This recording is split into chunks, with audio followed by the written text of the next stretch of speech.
하나님의 말씀 같이 나누겠습니다. 하나님의 말씀 사도행전 23장 12절부터 35절 말씀까지 보겠습니다. 날이 새매 유대인들이 당을 지어 맹세하되 바울을 죽이기 전에는 먹지도 아니하고 마시지도 아니하겠다 하고 이같이 동맹한 자가 40여 명이더라.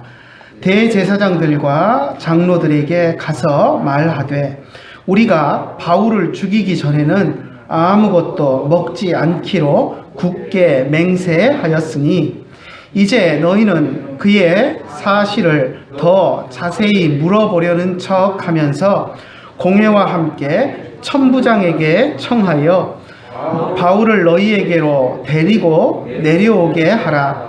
우리는 그가 가까이 오기 전에 죽이기로 준비하였노라 하더니 바울의 생질이 그들이 매복하여 있다 함을 듣고 와서 영내에 들어가 바울에게 알린지라. 바울이 한 백부장을 청하여 이르되 이 청년을 천부장에게로 인도하라. 그에게 무슨 할 말이 있다 하니 천부장에게로 데리고 가서 이르되 죄수 바울이 나를 불러 이 청년이 당신께 할 말이 있다 하여 데리고 가기를 청하더이다 하매 천부장이 그의 손을 잡고 물러가서 조용히 묻되 내게 할 말이 무엇이냐. 대답하되 유대인들이 공모하기를 그들이 바울에 대하여 더 자세한 것을 묻기 위함이라 하고 내일 그를 데리고 공회로 내려오기를 당신께 청하자 하였으니 당신은 그들의 청함을 따르지 마옵소서. 그들 중에서 바울을 죽이기 전에는 먹지도 않고 마시지도 않기로 맹세한 자 40여 명이 그를 죽이려고 숨어서 지금 다 준비하고 당신의 허락만 기다리나이다 하니 이에 천부장이 청년을 보내며 경계하여 하되 이 일을 내게 알렸다고 아무에게도 이르지 말라 하고 백부장들을 불러 이르되 밤 제3시에 가이사랴까지 갈 보병 200명과 기병 70명과 창병 200명을 준비하라 하고 또 바울을 태워 총독 벨릭스에게로 무사히 보내기 위하여 짐승을 준비하라 명하여 또 이 아래와 같이 편지하니 일러스되 글라우디오 루시아는 총독 벨릭스 각하께 문안하나이다.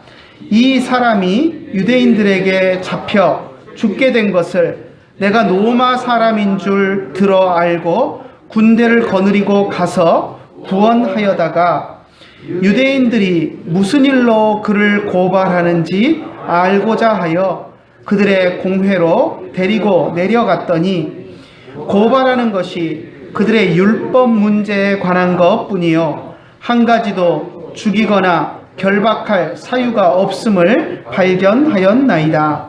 그러나 이 사람을 해하려는 하는 관계가 있다고 누가 내게 알려주기로 곧 당신께로 보내며 또 고발하는 사람들도 당신 앞에서 그에 대하여 말하라 하였나이다 하였더라.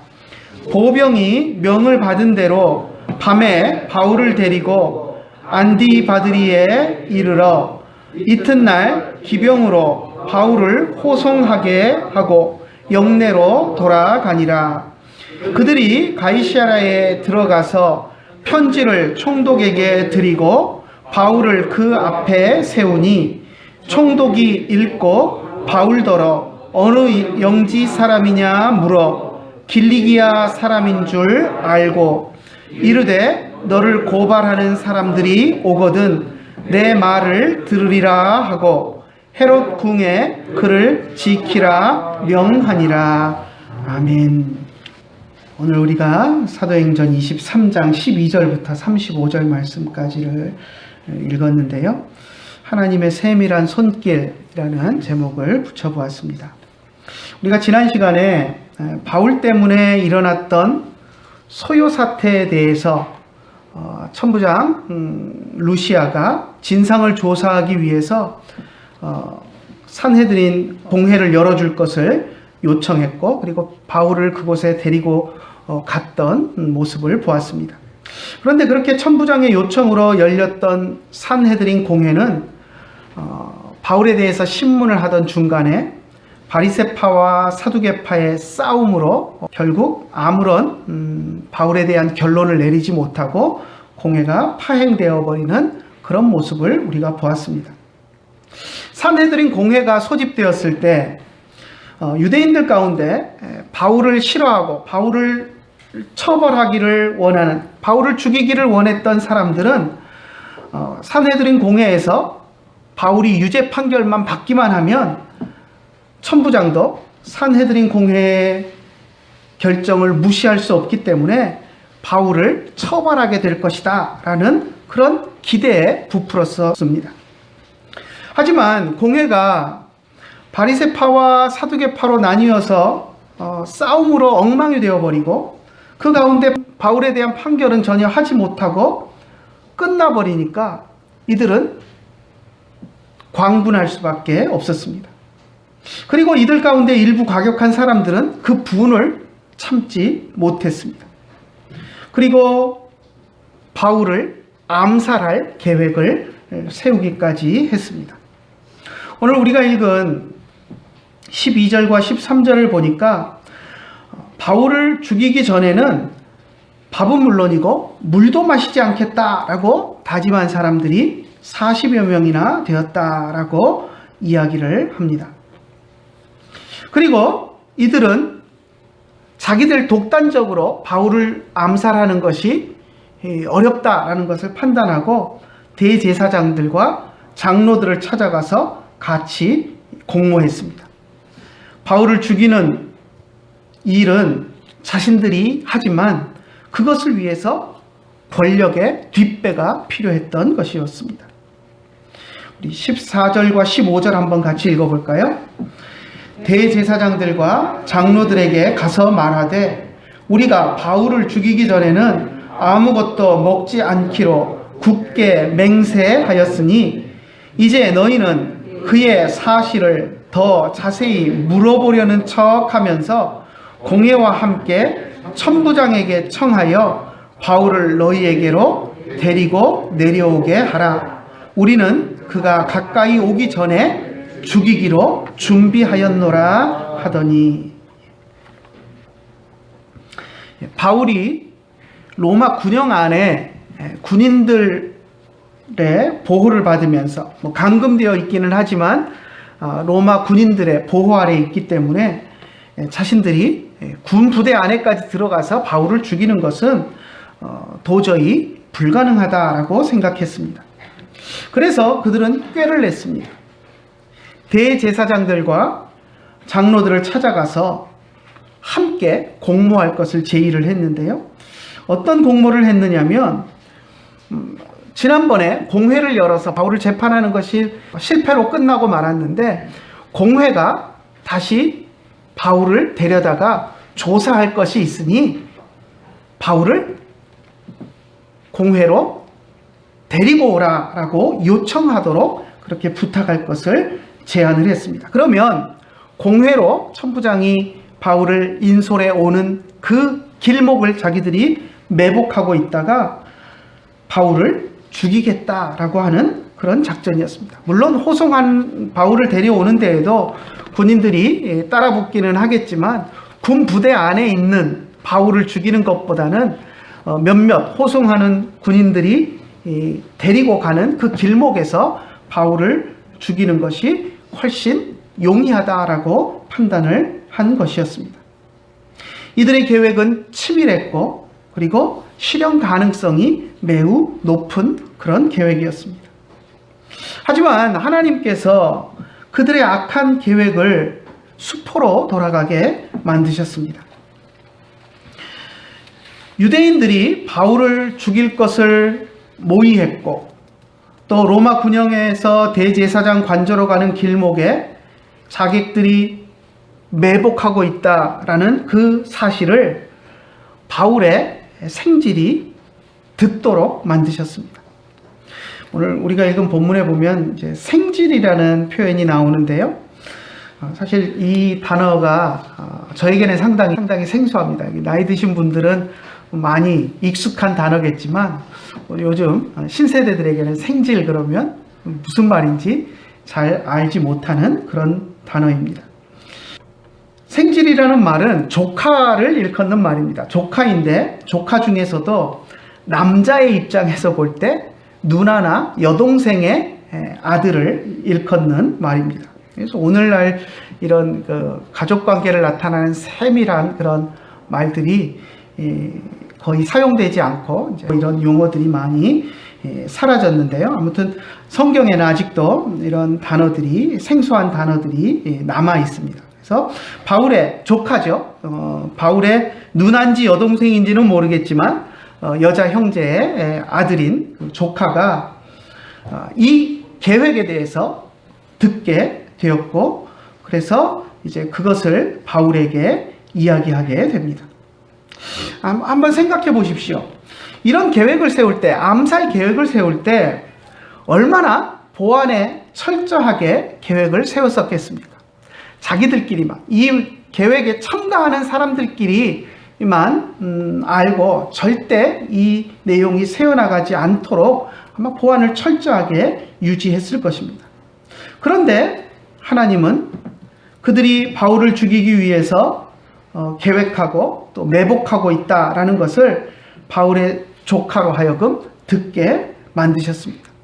이것은 우연이 된 것이라고 볼 수 없고, 바울을 보호하기 위해서 하나님께서 바울의 조카가 그 이야기를 듣도록 만드신 것이었습니다.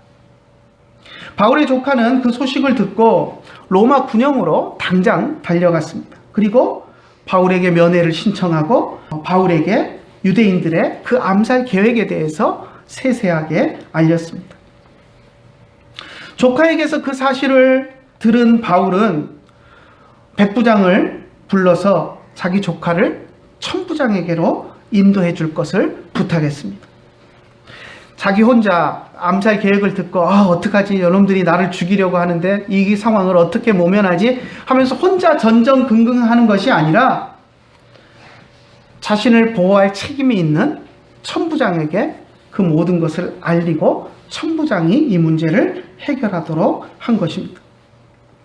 바울의 조카로부터 유대인들의 암살 계획을 알게 된 천부장은 지체하지 않고 그날 밤에 바울을 가이사랴에 있는 총독 벨릭스에게 호송하기로 결정합니다. 유대인들이 이제 내일 날이 밝으면 자기에게 바울을 공회로 다시 한번 데리고 와라 라고 요청을 할 텐데, 그 전에 밤에 바울을 호송하기로 결정을 한 것입니다. 이렇게 밤에 호송하는 일은 사실 극히 드문 일입니다. 그런데 천부장이 이렇게 밤에 바울을 호송할 것을 결정했던 것은 유대인들과의 관계 속에서 대제사장과 공회가 자기에게 요청해 오면 그것을 특별히 거절할 명분이 없기 때문에 요청이 들어오기 전에 바울을 가이사랴로 호송해버리고, 요청이 들어오면 이미 호송해버렸는데 라고 이야기하기 위함이었습니다. 그렇게 하는 것이 현명하다고 판단을 한 것입니다. 바울이 로마 시민이기 때문에, 이미 로마 시민이라는 것을 드러냈기 때문에 만약에 로마 시민인 바울의 신변에 문제가 생기고 그 책임을 자신이 져야 하는 사태가 발생하면 정말 난처한 상황이 되기 때문에 그는 서둘러서 삼엄한 경비 속에 바울을 가이사랴로 이송하도록 명령한 것입니다. 23절을 한번 같이 읽어볼까요? 백부장들을 불러 이르되 밤 제3시에 가이사랴까지 갈 보병 200명과 기병 70명과 창병 200명을 준비하라 하고, 밤에 바울을 호송할 뿐만 아니라 바울이라는 죄수 한 명을 호송하는데 엄청난 병력을 동원하는 것을 보게 됩니다. 바울 한 사람을 호송하는데 동원된 군사의 수가 500명에 육박합니다. 그렇죠? 보병 200명, 기병, 말을 타는 사람들 있죠? 70명, 그리고 창을 들고 창으로 전쟁에 임하는 창병 200명을 준비하라 라고 이야기합니다. 500명이 조금 안 되는데요, 지휘관들까지 합하면 아마 500명이 충분히 되는 그러한 인원입니다. 천부장 휘하에 1000명의 군사가 있지 않습니까? 그렇죠? 천부장이라는 이름이 부하가 1000명 있는 지휘관이다 라고 해서 천부장이라는 이름이 붙은 것인데, 자기 휘하에 1000명의 군사가 있는데 그 중에 500명을 죄수 한 명을 호송하는 작전에 그날 밤에 투입을 한 것입니다. 그러니까 얼마나 바울의 호송에 이 천부장 글라우디오 루시아가 많은 애를 썼는가 하는 것을 우리가 단적으로 알 수 있습니다. 천부장이 이렇게 바울의 호송에 많은 군사를 동원한 것은 자신이 로마 시민에 대해서, 로마 시민 한 사람의 안전을 이렇게까지 생각한다라는 것을 로마 총독에게 과시함으로써 로마에 대한 자신의 충성을 드러내 보이기 위함이었습니다. 천부장 루시아가 총독 벨릭스에게 보내는 편지를 보면 그러한 마음을 우리는 잘 알 수 있습니다. 26절부터 30절까지가 천부장이 총독 벨릭스에게 보내는 편지의 내용인데요. 한번 같이 읽어볼까요? 26절부터 30절까지 한번 읽어보겠습니다. 글라우디오 루시아는 총독 벨릭스 각하께 문안하나이다. 이 사람이 유대인들에게 잡혀 죽게 된 것을 내가 로마 사람인 줄 들어 알고 군대를 거느리고 가서 구원하여다가 유대인들이 무슨 일로 그를 고발하는지 알고자 하여 그들의 공회로 데리고 내려갔더니 고발하는 것이 그들의 율법 문제에 관한 것뿐이요 한 가지도 죽이거나 결박할 사유가 없음을 발견하였나이다. 그러나 이 사람을 해하려고 하는 관계가 있다고 누가 내게 알려주기로 곧 당신께로 보내며 또 고발하는 사람들도 당신 앞에서 그에 대하여 말하라 하였나이다 하였더라.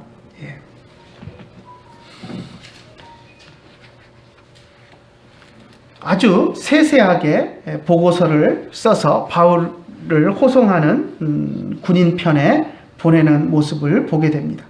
그런데 이 내용을 보면 자기 자신에 대해서 자기가 로마 시민을 얼마나 보호하려고 애쓰는지 하는 것을 아주 과장되게 이야기하면서 어떻게 보면 좀 허위 보고서를 쓰는 모습을 봅니다. 27절을 다시 보면 뭐라고 이야기합니까? 이 사람이 유대인들에게 잡혀 죽게 된 것을 내가 로마 시민인 줄 알고 군대를 거느리고 가서 구원하였다라고 이야기합니다. 맞습니까? 아닙니다. 바울 때문에 소요 사태가 일어나니까 가가지고 바울을 죄수 취급하고 잡아서 왜 이런 일이 일어났는지 알려고 바울을 채찍질해서 신문하려고 하려다가 바울이 나는 로마 시민이다 라고 하니까 그제서야 바울이 로마 시민인 것을 알고 채찍질도 하지 못하고 이제 보호하고 있는 그런 상황이었습니다. 그런데 뭐라고 보고서를 썼습니까? 이 사람이 유대인들에게 잡혀서 죽게 되었는데 그가 로마 사람이라는 것을 알고 내가 군대를 데리고 출동해서 로마 시민을 구출해 왔다라고 어떻게 보면 좀 일종의 자기를 과시하기 위한 허위 보고서를 써서 이렇게 이야기하고 있는 것입니다. 바울을 소요사태 주범이라고 생각하고 잡아서 결박하고 죄인처럼 채찍질하고 신문하려고 했던 자신의 그런 모습은 싹 감추어 버리고 공경에 처한 로마 시민을 자기가 군사를 이끌고 달려가서 구출해낸 것처럼 그렇게 보고서를 조작했습니다.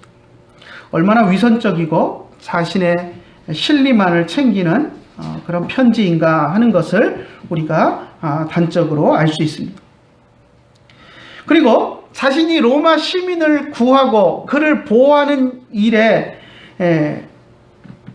정말 엄청난 일을 한 것처럼 또 바울을 죽이려는 그런 음모가 있다라는 것을 알고 바울을 보호하기 위해서 500명이나 되는 군사를 동원해 가지고 그를 철저하게 보호하면서 안전하게 가이사랴로 호송하는 것처럼 보이기 위해서 일종의 쇼를 하고 있는 것입니다.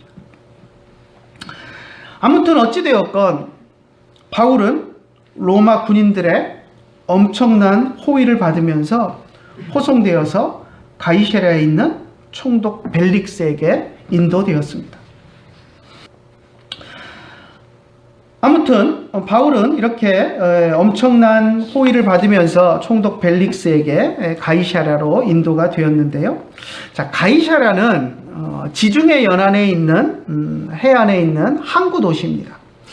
사실 이 가이사랴라는 곳이 조그만한 그냥 이름 없는 도시에 불과했는데 헤롯 대왕이 아기 예수님을 죽이려고 했던 그 헤롯 대왕이 로마 황제에게 잘 보이기 위해서 그곳에 거대한 항구 도시를 건설을 했습니다. 그리고 로마 황제의 이름을 따라서 가이사랴라고 이름을 지었고요. 그리고 그곳에 또 자신의 별장을 지어 놓았습니다. 헤롯의 살아생전에 건축한 유명한 불가사의와 같은 그런 건물들이 몇 가지가 있는데요. 이 가이사랴에 있는 이 왕궁도 역사적으로 헤롯의 놀라운 그런 건축물로 평가가 되는 것입니다. 왜냐하면 어떻게 보면 바다 위에다가 왕궁을 지어놓은 것이기 때문입니다. 가이사랴에 가보면 제가 2년 전에 이스라엘을 갔을 때 가이사랴에 가서 그 터를 이제 멀리서 보았는데요. 지금 궁전은 다 없어져 버리고 터만 남아 있습니다. 그런데 터가 어떻게 돼 있냐면 바로 바닷물이 넘실대는 바닷가인데 이제 암초로 되어 있는 그러니까 바다 물이 만나는 그 바위가 넓게 이제 펼쳐져 있는데 그 바위 위에다가 왕궁을 지은 것입니다. 그러니까 어떻게 보면 바닷물이 넘실대는 그 위에다가 건물을 짓는다는 것은 그 시대에 모든 사람들이 불가능하다라고 이야기하는 그런 상황 속에서 헤롯은 또 그곳에 건물을 지었습니다. 마치 인공산을 세우고 그 위에다가 헤로디움이라는 궁전을 만드면서 또 사람들을 놀래켰던 그가 이번에는 바닷물이 넘실대는 그 안반의 기초에서 거기다가 별장 같은 궁전을 지은 것입니다. 자, 그런데 헤롯 대왕이 죽은 후에는 이 궁전이 로마에서 파송되어 오는 총독의 관저로 사용되고 있었습니다.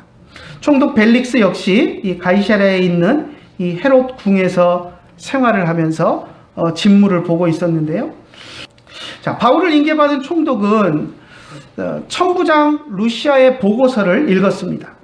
그리고 바울에게 어디 출신인지 묻는 간단한 신문만 한 채 바울을 헤롯이 지어놓은 그 왕궁에 있는 감옥 안에 감금을 시켰습니다. 예루살렘에서 바울을 고소하는 사람들이 와서 고소할 때 그에 대한 바울의 진술을 듣겠다라고 이야기를 했습니다. 왜냐하면 우리가 조금 전에 보았던 루시아의 편지 마지막 부분에 보면 고발하는 사람들도, 바울을 고발하는 사람들도 당신에게 가서 당신 앞에 고소하라라고 이야기를 했고 그들을 그렇게 보냈습니다라고 이야기했기 때문에 그들이 올 때까지 기다렸다가 바울에 대한 재판을 열겠다라고 이야기를 했습니다. 자, 오늘 우리가 읽은 본문에서 우리는 바울을 죽이려고 하는 유대인들의 음모와 계획을 보았습니다. 그 일을 성공시키기 위해서 자신의 목숨을 거는 40여 명의 열정적인 실행 대원들도 있었습니다. 그리고 이 계획은 또 대제사장을 비롯해서 산헤드린 공회에 힘있는 장로들의 비호를 받았습니다. 그들과 합세하여 치밀하고 세세한 부분까지 사전에 모의가 되었고 그리고 계획이 세워졌습니다. 하지만 이 모든 계획을 하나님께서는 파하셨습니다. 하나님은 다른 계획을 가지고 계셨습니다.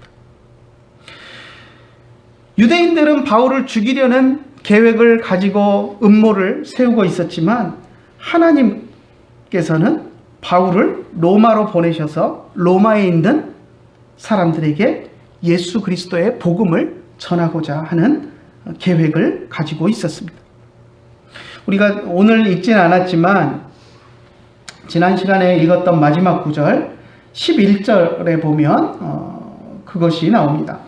바울이 공회에서 신문을 받고 다시 돌아와서 예루살렘 감옥에 갇혀 있을 때 하나님께서 밤에 바울 곁에 나타나셔서 말씀하시기를 담대하라, 내가 예루살렘에서 나의 일을 증언한 것 같이 로마에서도 증언하여야 하리라 라고 말씀하시면서 바울을 로마 제국의 수도인 로마시로 보내서 그곳에서 복음을 전하는 사역을 감당하도록 하겠다라는 하나님의 의지를 분명하게 보여주셨었습니다. 그래서 하나님께서는 그 계획을 이루기 위해서, 하나님의 그 계획을 이루기 위해서 유대인들의 음모와 계략 가운데서도 바울을 철저하게 보호하셨던 것입니다. 바울을 죽이려는 유대인들의 계략이 치밀하게 계획이 되어 있었지만 하나님께서는 그 모든 계획을 다 파하셨습니다.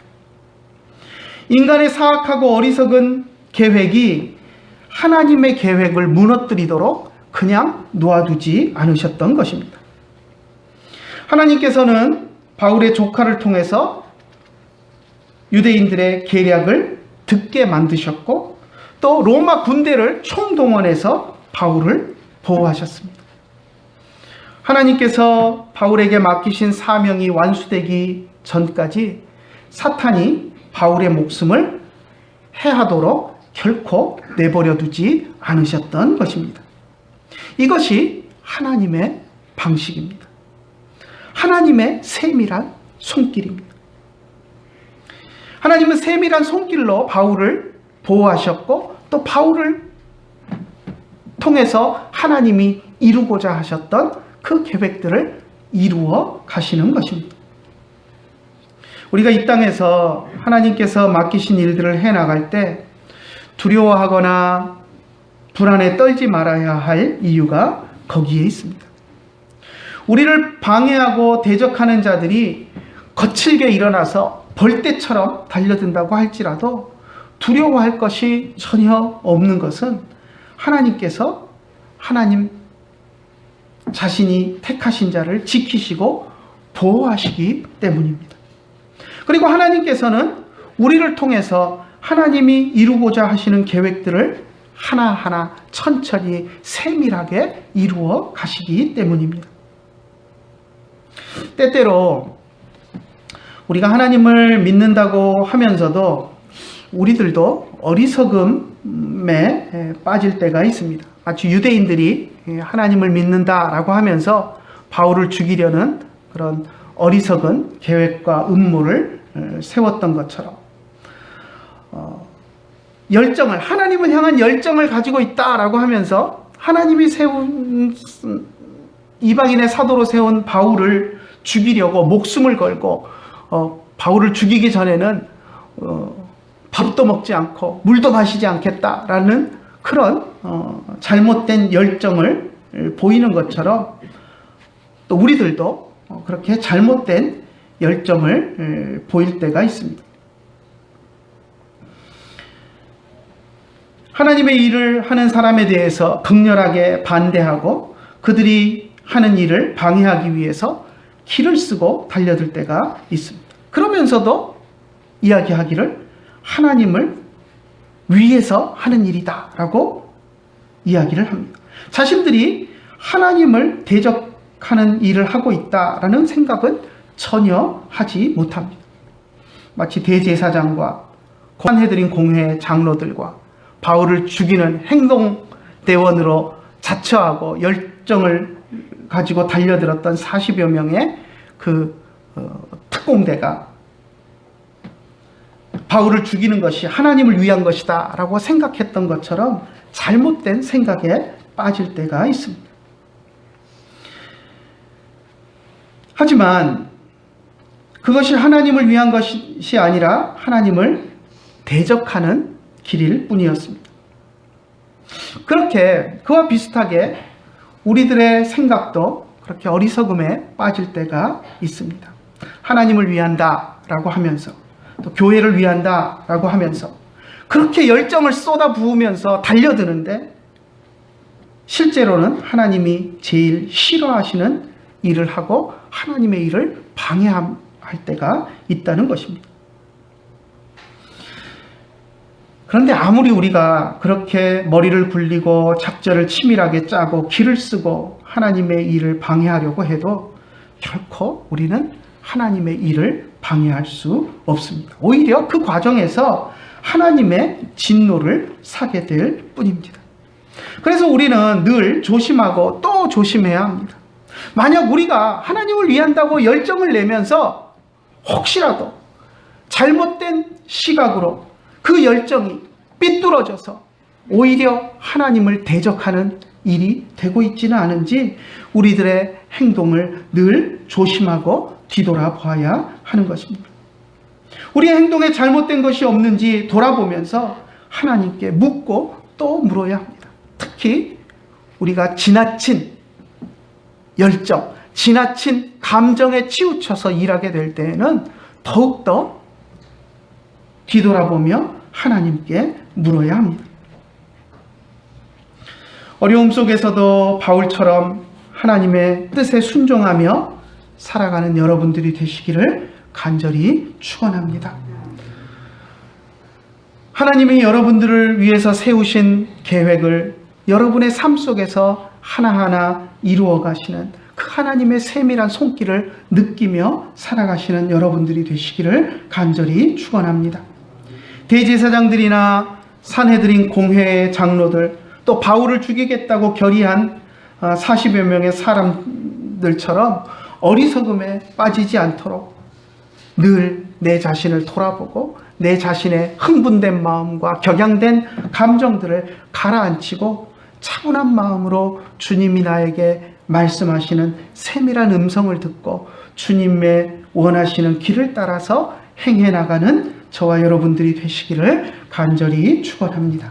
주님은 우리를 통해서 일하시고 또 우리를 통해서 일하시기를 작정하신 하나님이 우리 주변의 모든 것들을 하나하나 세밀한 손길로 살피시고 인도하고 계심을 믿으면서 살아가는 우리들이 되기를 간절히 축원합니다. 기도하겠습니다.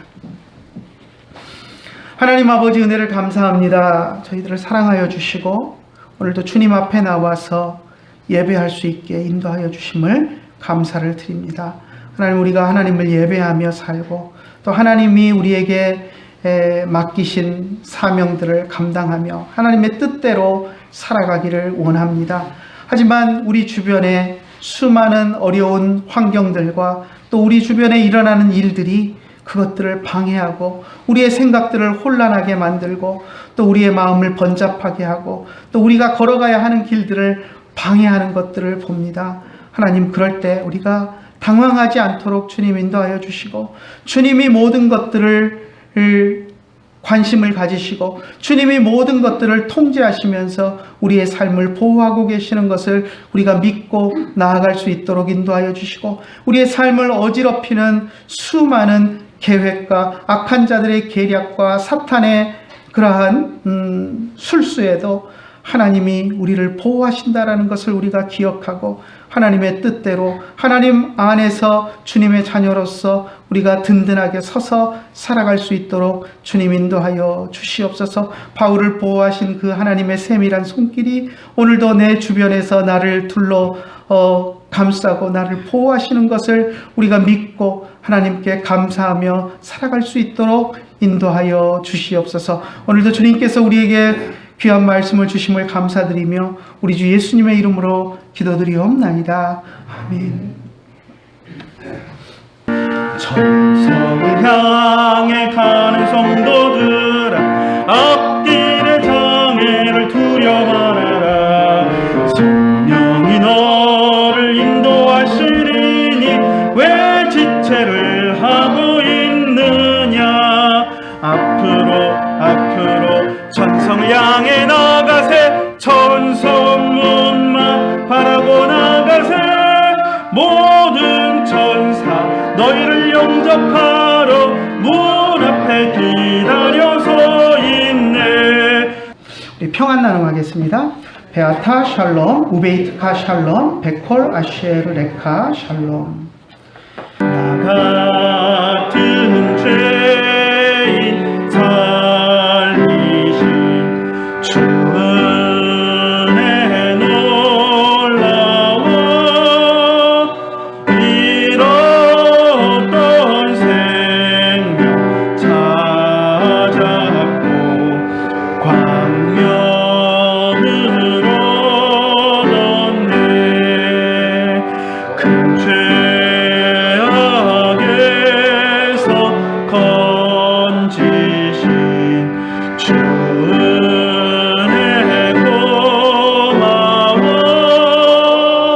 나처럼 믿음 그 시간 귀하고 귀하다. 이제껏 내가 산 것도 주님의 은혜라. 또 나를 장차 본향에 인도해 주시리. 거기서 우리 영원히 주님의 은혜로 해처럼 밝고 살면서 주 찬양하리라.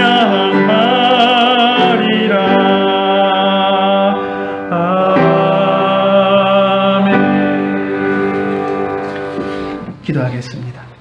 이제는 우리 주 예수 그리스도의 크신 은혜와 하나님 아버지의 한이 없으신 사랑과 성령님의 감화하시고 감동하시고 우리 가운데 교통하심이 이제 주님이 우리를 향한 계획을 가지시고 계시고 또 세밀한 손길로 우리를 보호하고 계시는 것을 믿고 살아가기를 원하는 주의 사랑하는 자녀들 머리 위에 이제로부터 영원토록 함께 계실지어다.